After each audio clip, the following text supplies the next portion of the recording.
Hi there, I'm Phil from PicoKit.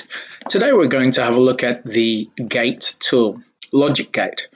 So in the logic gate we have the bit logic tab, and that shows that we have input A bit and input B bit, and they are operated in this fashion. So A with B ANDed will equal C. Now if you have a look at the truth table, we have bits A, bits B. These are four different conditions that we might have. So if A is 0 and B is 0, A is 0, B is 1, A is 1, B is 0, A is 1, B is 1. These are the only four options we have when we take two digital inputs, A and B, and operate on them with logic. So the outcome though is C. We've got false and true statements. Now with a false and true statement, we're looking at something a bit different here than a 0 and 1 condition. Okay, so basically zeros and ones are data, memory in a microcontroller. But false and true are more like program memory statements or go-tos. Okay, so you have an output that is a false or a true. So if we have a look on the main tab, you'll see in our logic gates, we have these true and false nodes. And what that means is we're going to take two bits of data, we're going to compare them together with a logic operator, and then we're going to output either through the false node or the true node. That's how the logic gate works. Now, if we're going to do this for the Pico mini driver, and it might be whatever program you're using because it's a development board, we might like to use a particular register called flags, because another term for bits is flags. We can have a high flag or a low flag. And you think of raising a flag, lowering a flag, they are our zeros and ones. That basically set different conditions, and you can have up to 8 flags within an 8-bit register, labeled 0 through 7. Okay, so importantly, we can have the flags, which is data memory, and we can have input A and input B as separate flags. So we can have flag 0 in the same register as flags 1. And that makes it nice and concise for us that we're not using up too much memory. So in the main, we might want to put our comparison in. So flag 0 ended with flag 1. Now I'll just show you there are 11 different types of operators that you can select from. And if we click those, it updates the truth table. And so there's all of those different ones that you can choose from. In particular, if you see a little red symbol like this on the input A, it's basically saying it's a combination of two gates, a NOT gate with whatever the other logic operator is. So in this condition, it's a standard OR gate with the A input inverted. Okay, so ones are zeros and zeros are ones, and then it's operated on like a standard OR gate. So that's really a combination gate. Let's go back to our AND gate, which is purely taking A for A, B for B, and if they're both 1 at the same time, then we get true.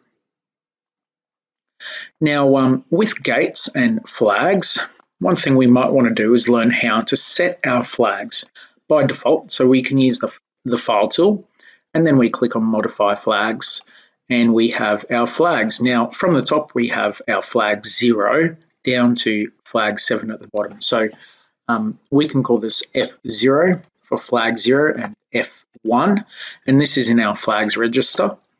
And what we're going to do is we're going to, by default, make them both 0. We're setting both flags at 0. So we might do F0, F1 equals 0. And that's our default condition. Another default condition that we might look at is the output. Now, before we get into the inputs and outputs, let's go and change our device here. So we're going to choose the 14 analog, and it's saying that it's going to update those. So we did have a register called flags, and it's actually gone and reset those. So we should have changed it first, but let's go back to our modify flags and we'll relabel those again. Flags, this was F0 and F1. So handy to know that you should always change your device, select your correct device before you start coding.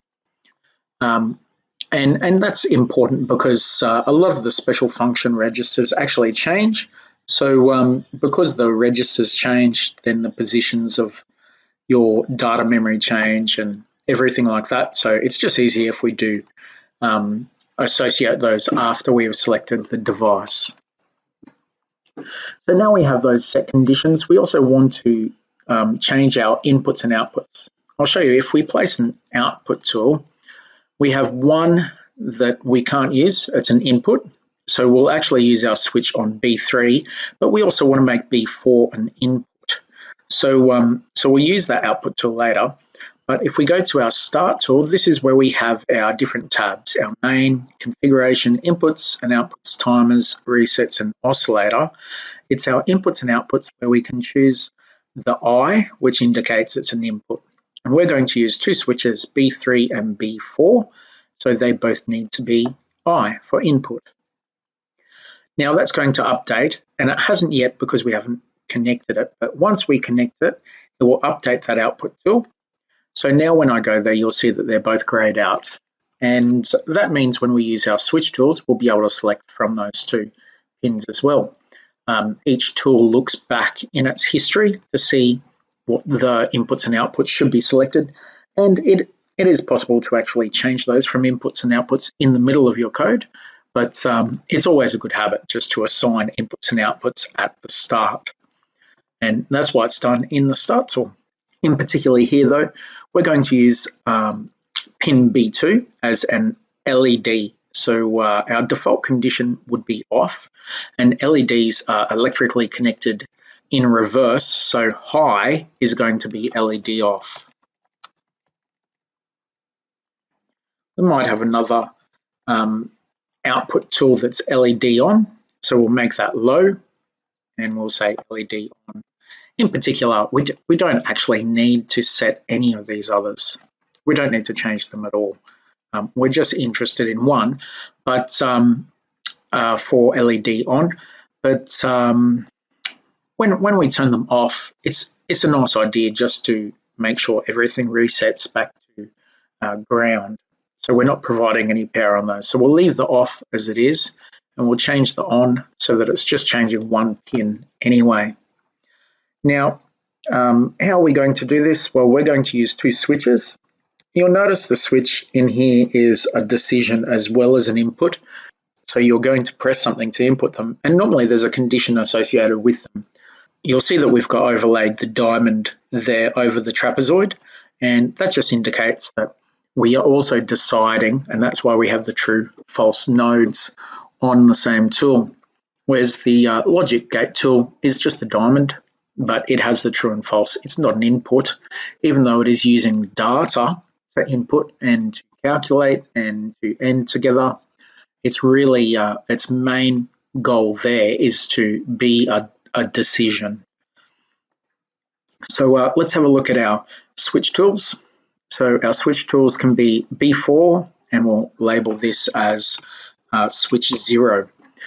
And on our other one, we'll get that on B3, and we'll label that as switch 1. So how do we change from a switch to a flag? Well, the idea is that we use another file tool. And in particular, when the switch is pressed, we would change the flag from a 0 to a 1. So in this case, when we're looking at switch 0, we're going to choose flag 0, and we're going to make that a 1. So in here, we'll just annotate that flag 0 equals high. So when switch 0 is pressed, we're going to put true on the bottom, so we can just invert those. When switch 0 is pressed, flag 0 will turn high. And we want to do the same thing to switch 1. So we'll copy that across, and we'll change the flag. So instead of flag 0 being 1, we'll put that back to an X, and an X just means ignore or don't change it. whatever it is. So we'll just make F1 equal 1 or F1 equal high to raise the flag, and we'll connect that also to the true node by inverting these nodes. And importantly, after we have got a high flag in either the flag 0 or the flag 1, we're going to test with our AND gate. But what happens if we don't press the switch? Well, if we don't press one switch, we really want to go and test the other one. And the same way, if we don't get a result from switch 1, we want to go and test switch 0. So let's put the false of this one on top. And so we basically have a cyclical pattern there that it will just go backwards and forwards testing switches, and when we get the condition, it's going to go and do what we want it to do. So we might put our LED on down here. We might hold it on with a delay. There's a 1 second delay. And then we might go to our reset condition. When we go LED off, we should really turn the flags off as well. So let's go back up to here, and we'll put this one into here. Now there's only one error in this. You'll see the logic gate also needs an output. In fact, true should be on the bottom because this is our true condition, and false should be on the right. So we can swap that, invert, and when it's false, what should it do? Well, it should go back to testing switches because obviously it hasn't got them both set yet. And in that way, you can have one switch set, but they don't actually have to set at both at the same time. You see, switch 0 sets, and then it will go back and it will just keep testing and testing and testing. When switch 1 sets, then it will trigger the AND logical operator. It will turn the LED on for 1 second. It will turn it off again after resetting the flags, and then it will go back into its basically its default state. Okay, so its default state is with the flags at 0.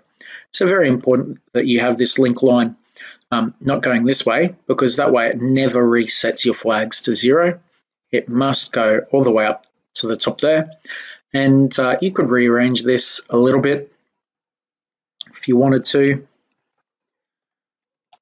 We could do it this way.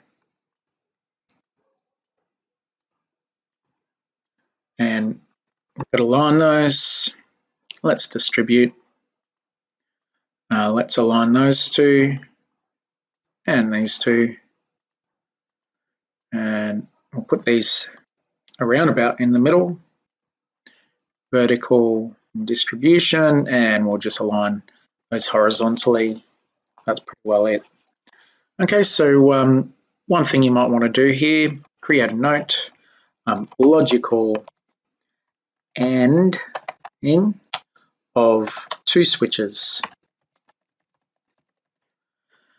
Now, as a extension activity, you might like to go and see if you can create 3 switches and AND them together. I'll just give you a thought though. You won't be able to do it with just one logic gate.